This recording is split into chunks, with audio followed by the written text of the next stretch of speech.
Hey, it's Rick here, and you're looking at the Skechbook for the iPad mini. Now, this is by Sketch, and I've got it in a couple of different colors, both the black and then this really nice, it's almost like a teal color.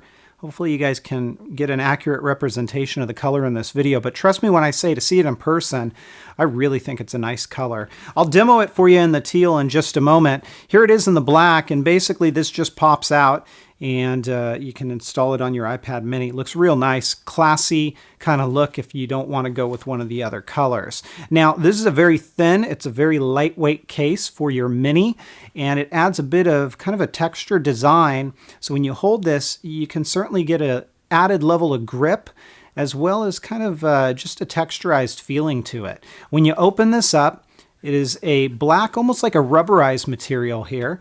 And let me get the mini, and we're going to slide this in just right into kind of this frame here.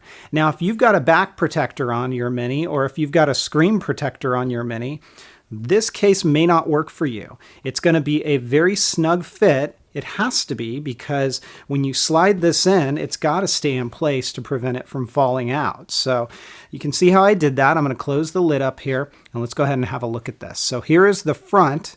Again, there's that texturized kind of material. There's your spine. Really resembles a book in my opinion. There's the Sketch branding, and there is your camera cutout.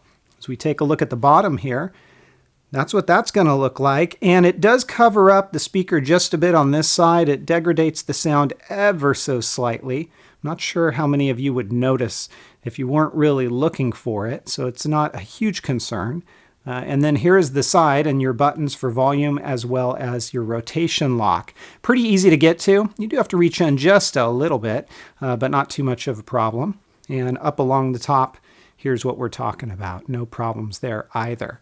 Now, scratches, it's going to do a good job. It comes right to the edge here, so the case should protect pretty well against drops, although I'd venture to say you don't want to go dropping your iPad mini very often in this case. As we open this up, you're going to find it does use the sleep and the awake feature found in the mini. Close it up, it's going to put your mini to sleep.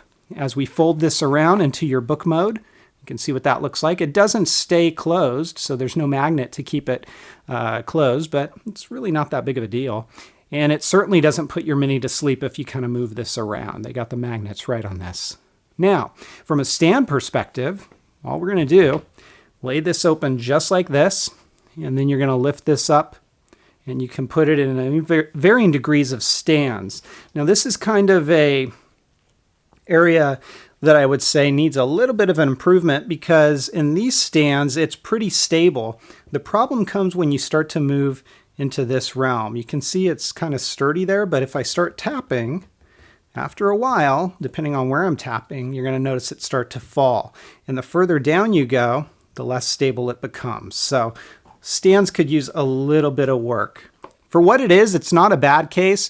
I would have liked to have seen some improvements on the stand to make it more stable. Otherwise, I really like the form factor. If you're looking for thin and lightweight, something that resembles a small book, the Skechbook for your iPad mini may not be a bad way to go. I'm going to give this one a 3.5 out of 5. If you guys have questions, comments, or feedback, please feel free to let me know. Otherwise, I'll catch you next time. Take care, everybody, and have fun.